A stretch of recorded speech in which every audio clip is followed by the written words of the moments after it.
তামিমের কেস ফাইলটি এক সপ্তাহ পর আবার চালু করা হয়, তবে রেদওয়ান আহমেদকে আর পাওয়া যায় নাই। সে বিদেশ পাড়ি জমিয়েছেন। তামিমের ঘরের ভেতরটা আগে যেমন ছিল ঠিক তেমনই রয়েছে। ডাক্তার নাফিসা খুবই নিঃশব্দে দরজার পাশে দাঁড়িয়ে আছেন, চোখে তার চিন্তার ছায়া। এসআই রুবেল ঘড়িটির দিকে লক্ষ্য করছেন। আজও 2টো বাজে। ওদিনই ঘড়িটি নষ্ট হয়ে গেছে। হঠাৎ এক খোলা গলায়, এক্সকিউজ মি, এই রুমে কার অনুমতিতে ঢোকা হয়েছে আপনাদের? একজন ভদ্রলোক এসেছেন, হাতে তার ল্যাপটপের ব্যাগ। হ্যাঁ, সে এই ঘটনার নতুন চরিত্র, রুবেল।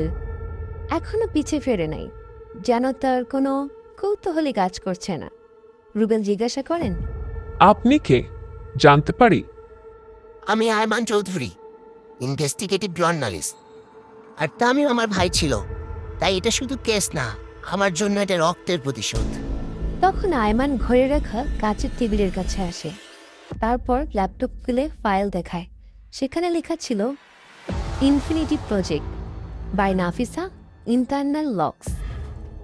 আপনারা সবাই বলছেন এটা আত্মহত্যা, অথচ এই প্রেসক্রিপশনটা বলছে অন্য কিছু। তবে এই জিনিসটা দেখেন, এটা কি চিনতে পারছেন? ডক্টর নাফিসা কবির। এটা ডক্টর নাফিসার প্রেসক্রিপশন স্লিপ। তার সিগনেচারও দেওয়া আছে।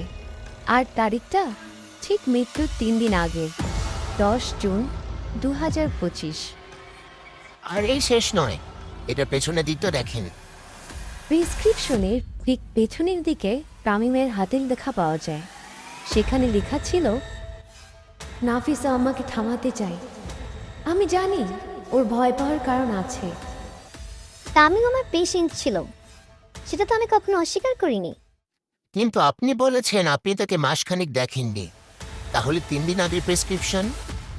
মানসিক অবসাদের মানুষের জন্য প্রেসক্রিপশন তো স্বাভাবিক। কিন্তু রুবেল ভাই, আপনি তো প্রেসক্রিপশনটা দেখেননি, তাহলে এই তথ্যটা জানলেন কিভাবে?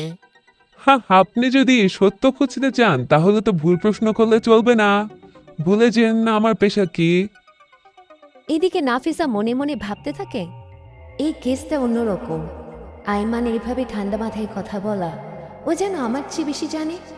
আর রুবেল, ও তো দেখেও যেন কিছুই দেখে নেই। একটা অদৃশ্য খেলা চলছে। মুহূর্তের মধ্যে নাফিসার চেম্বার থেকে কল আসে। সে ঘরের বারান্দার দিকে এগোতে থাকে। রুবেল ধীরে ধীরে এসে আয়মানকে বলতে থাকে, দেখুন, এই ধরনের মানসিক রোগীদের হত্যা তাদের চিকিৎসকরাই করে থাকে। আপনার কাছে যদিও প্রমাণ আছে, তবে যথেষ্ট প্রমাণ নেই, তবে অনেকটাই আছে।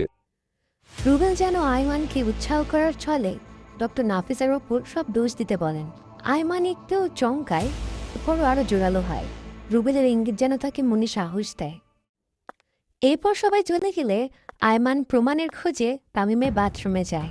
সে সিঙ্কের নিচে একটি খাম দেখতে পায়, যেখানে ছিল একটি পেন ড্রাইভ। সেইটিকে বাড়িতে নিয়ে যায় এবং ল্যাপটপে যুক্ত করে। সে এখানে একটি ফোল্ডার লক্ষ্য করে। তারিখ সেই 10 জুন 2025। আয়মান সাথে সাথে ফোল্ডারে থাকা ভিডিওটি ওপেন করে। তারপর মনে মনে বলতে থাকে, এটা ওরা কেউ পাবে না। না না, এখন না। সত্যিটা বুঝতে হলে প্রথমে মিথ্যাকে বাঁচিয়ে রাখতে হয়। তারপর সে উঠে চলে যায়, তবে ল্যাপটপ বন্ধ করে না। যখন সবাই প্রমাণ খুঁজছে, তখন কেউ একজন নতুন প্রমাণ বানাচ্ছে, কিন্তু ছায়া ছুঁয়ে গেছে চারিদিকে।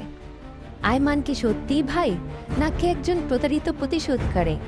রুবেল কেসটাই চুপচাপ সহ্য করছে, নাকি ধীরে ধীরে গল্প ঘুরিয়ে দিচ্ছে? আর নাফিসা, সে কেন এত ঠান্ডা? সে কি আসলেও কিছু লুকাচ্ছে? আর তামিমের পেন ড্রাইভে রুবেলের নাম কিভাবে এর?